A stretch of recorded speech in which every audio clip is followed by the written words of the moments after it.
Hi everybody. How are you tonight? Boy, oh, there, fix that. So it is getting close to me coming home. Boy, this, if I'm not mistaken, when you are hearing this, it is probably the 15th, which means I have just a couple more days left. I should be back in New York by the 17th. Which means I'm probably getting on a plane tonight when you're listening. Anyway, you guys, it has been, I'm sure, something that I will gush on, and you will lovingly put up with me as you always do. But thank you for being here, for Story and Art, and for these premieres that I left behind for you while I was off on this trip of a lifetime to photograph all these wonderful animals. I'm sure this is being recorded before I leave, and I just know in my heart that it's going to be spectacular and fun. And I can't wait to share some of my photos and adventures with all of you. But until then, I sure didn't want to leave you without a story for the evenings. And so I have been recording these while I'm off as premieres. And tonight is the second in a series called True Tales. And tales being T-A-I-L-S, that kind of tail from the four-legged variety. And this is a wonderful story, like all of these true tales, about strange animal, unexpected animal friendships. And I think one of the things I love about these type of stories is if we take it beyond just the amazing story that these completely different kind of species get together and what they do, of the fact that if the animal kingdom can cross boundaries of differences to the extent that they do, shouldn't be that difficult for us as the two-legged variety of animal to cross those boundaries and be accepting. Just saying, just, you know me, Gretchen, just saying. Anyway, so today I have a great story based probably from about close to probably 18 years ago this happened. But enjoy, and I hope you like this one. It is called Owen and Mazee, the true story of a remarkable friendship. It's told by Isabella Hatkoff and Craig Hatkoff and Dr. Paul Kamumba, and with photographs by Peter Gretz. Let's go on. Oops, wrong one. Oh, here, got it right. I'm not going to start over. I'm just going to keep going. Now that I've got it there. I love that end paper. Owen and Mazee, the true story of a remarkable friendship.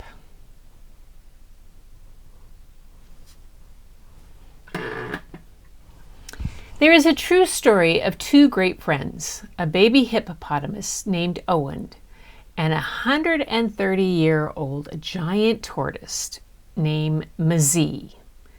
The hippo was not always friends with the tortoise. He wasn't always known as Owen, and Owen was not always famous the world over. Here is how it happened.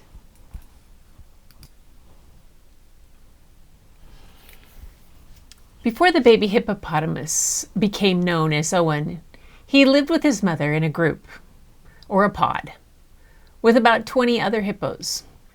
They fed and wallowed in the mud around Sabuki River in Kenya, a nation on the east coast of Africa.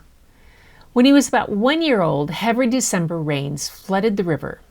The racing water washed Owen and his family down the river, and the fresh water became salty, and the river flowed into the Indian Ocean, near the small coastal town of Malindi.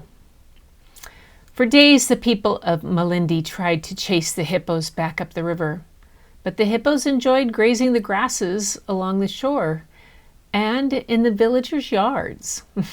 Since hippos are the most dangerous animals in Africa, and a full-grown adult can weigh as much as 8,000 pounds, there was little the people could do. On the morning of December 26, 2004, the sea suddenly rushed high onto the beaches and surging waves pounded the shore.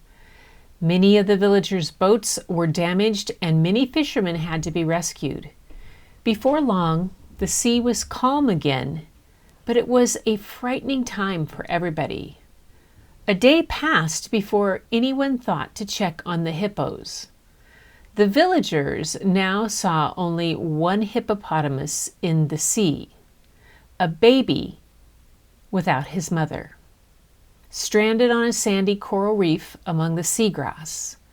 Tired and frightened, he was unable to reach the shore on his own. Soon hundreds of villagers and visitors were working together to help the young hippo.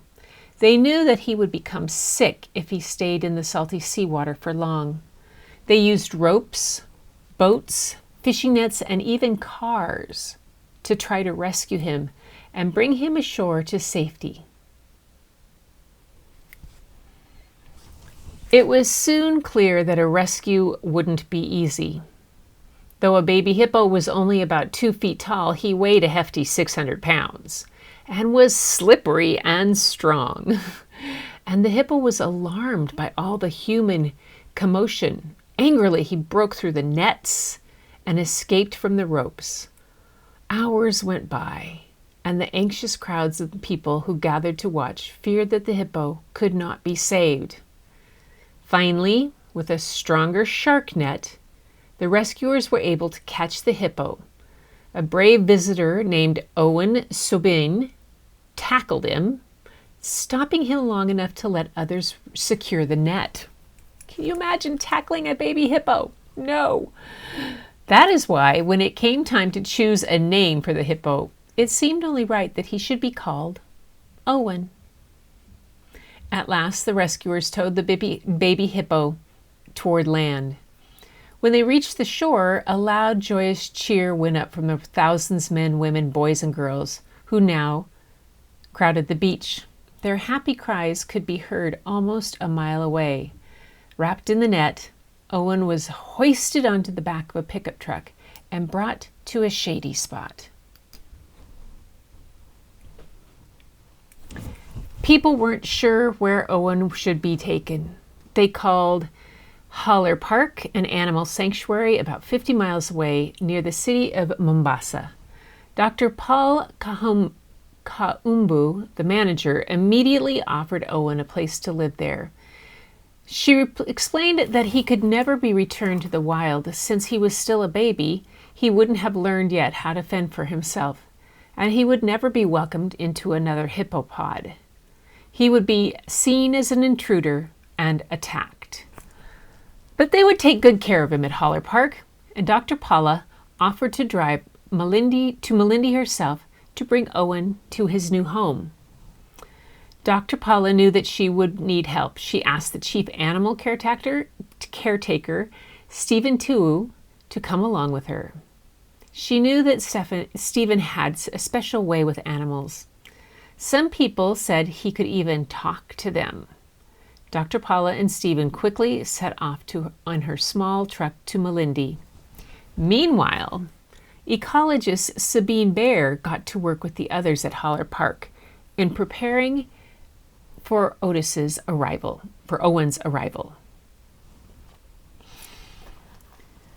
When Dr. Paula and Stefan arrived in Malindi, they helped to remove the nets and lead Owen out of the pickup.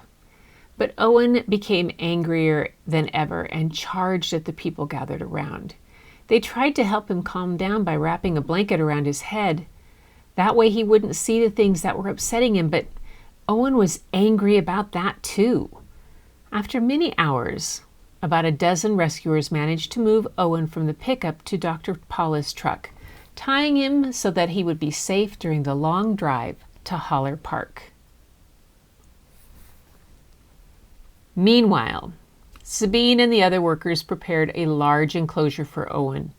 They chose a part of the park that had a pond and a mud wallow, as well as tall trees and brush, everything a hippo could want. The area was already home to a number of bush bucks, vervet monkeys, and a giant Aldebaran tortoise known as Mazee. An Aldebaran tortoise is also known as the Galapagos tortoise. Mazee, whose name means wise old man in the Swahili language, was the oldest creature in the park. At about 130 years of age, he had been alive since before Stephen's great-grandfather was born. He wasn't very friendly, except to Stephen, who seemed to know just what he liked, such as getting tickled under his chin. Otherwise, Mazee kept to himself. No one could have guessed how Mazee's life was about to change. Finally, Dr. Paula and Stephen arrived with Owen, who was now weak and exhausted. As soon as the ropes that held him were untied, Owen scrambled from the truck directly to Mazee, resting in a corner of the enclosure. Owen crouched behind Mazee the way baby hippos often hide behind their mothers for protection. At first, Mazee wasn't happy about his attention. He hissed at Owen and crawled away. But Owen, who could easily keep up with the old tortoise, did not give up. Slowly, as the night went on, Mazee began to accept his new companion. When the park workers checked on them in the morning, Owen had snuggled up against Mazee, and Mazee didn't seem to mind at all. Over the next few days, Mazee continued to crawl away and Owen continued to follow him. But sometimes it was Owen who would walk away from Mazee and Mazee would follow. Bit by bit, Mazee grew friendlier. At first, Owen wouldn't eat any of the leaves left out for him. Stephen and the other caretakers were worried that he would weaken even more. Then they noticed Owen feeding right beside Mazee, as if Mazee were showing him how to eat. Or perhaps it was Mazee's protective presence that helped Owen feel calm enough to eat. No one will ever really know. But it was clear that the bond between Owen and Mazee was helping the baby hippo to recover from being separated from his mother and stranded in the sea. As the weeks went on, Owen and Mazee spent more and more time together. Soon they were inseparable. Their bond remains very strong to this day. They swim together, eat together, drink together, and sleep next to each other. They rub noses. Owen leads the way to different parts of the enclosure, then Mazee leads the way. Owen playfully nuzzles Mazee's neck, and Mazee stretches his neck forward, asking for more, just as he does when Stephen tickles him under the chin. Though both animals could easily injure each other, they are gentle with one another. A sense of trust has grown between them. Wildlife experts are still puzzled about how this unlikely friendship came to be. Most have never heard of a mammal such as Owen and a reptile such as Mazee forming such a strong bond. Perhaps for Owen, it happened this way. Young hippos like Owen need their mothers in order to survive. An old, slow tortoise like Mazee can never protect Owen the way a fierce mother hippo could, but since Mazee's coloring and rounded shape are similar to a hippo's, it's possible that to Owen, Mazee looked like a hippo mother he needs. Harder to explain is the affection of Mazee seems to show for Owen. Like most Aldebaran tortoises, Mazee has always preferred to be alone. But sometimes those tortoises live in groups, and perhaps Mazee sees Owen as a fellow tortoise, the first tortoise he is willing to spend time with, or perhaps Mazee knows that Owen isn't a tortoise but he likes them anyway. The reasons are unclear, but science can't always explain what the heart already knows. Our most important friends are sometimes those we least expect. News of Owen and Mazee's friendship quickly spread around the world. People all over have come to love Owen, who endured so much, yet never gave up, and Mazee, who became Owen's friend when he needed one most. Their photographs have appeared in countless newspaper and magazine articles. Television programs and even a film documentary have been made about them. Visitors come to Holler Park every day to meet the famous friends. Owen suffered a great loss, but with the help of many caring people and through his own extraordinary resilience, Owen has begun a new happy life. Most remarkable is the role that Mazee has played. We'll never know for sure whether Owen sees Mazee as a mother, a father, or a very good friend, but it really doesn't matter. What matters is that Owen isn't alone, and neither is Mazee. And that is the true story of Owen and Mazee, two great friends. So that shows where the country of Kenya sits on the east, Ecuador on the eastern coast of Africa. They speak Swahili. And then Malindi is a small town on the coast of the Indian Ocean. Are fishermen. Residents are fishermen. And then it talks about the hippopotamus and whatnot. But this says, Owen and Mazee in the tsunami of December 2004. Owen was found stranded the day after the devastating tsunami that occurred in the eastern Indian Ocean on December 26, 2004. The towering waves of the tsunami were caused by a massive earthquake under the ocean floor near Indonesia. And more than 175,000 people lost their lives that day, and entire towns were destroyed. By the time the tsunami traveled 4,000 miles to the shores of Kenya, the waves had lost much of their force and damage was less severe, but the whole world was shocked and saddened at the news of the disaster. The story of Owen's rescue and friendship with Mazee filled people everywhere with hope. It reminded us of all, even though through terrible, unexpected things happened, the power of courage, love, and the preciousness of life will prevail. Pretty amazing thing, you guys, on this is that Owen and Mazee are still fast friends, even now. As the last update I found was for 2021 or 2020, and they were still going strong. Pretty amazing there. Yeah, that was when that book came out. It was one of the Washington Children's Choice Picture Book Award nominees, and the kids absolutely loved it.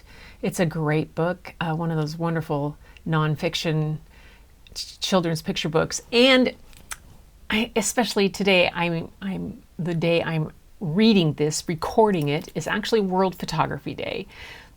Today, the 19th of August. So it's good that I read a picture book that was all photographs. Yes.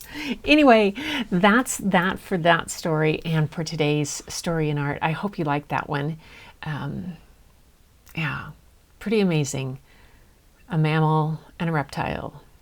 A 130-year-old reptile and a baby hippo that bond. Anything's possible. All right, you guys, until next time, keep taking care and keep looking for the beauty hidden in plain sight. It's all around you. You know where to find it. And next time, I'll be back with another story. See you tomorrow. All we need is a place to be and a few good friends for some company. If you'd like to stay, you don't have to leave. We'll leave the lights on and the door unlocked. If you drop on by, you don't have to knock. We're happy to share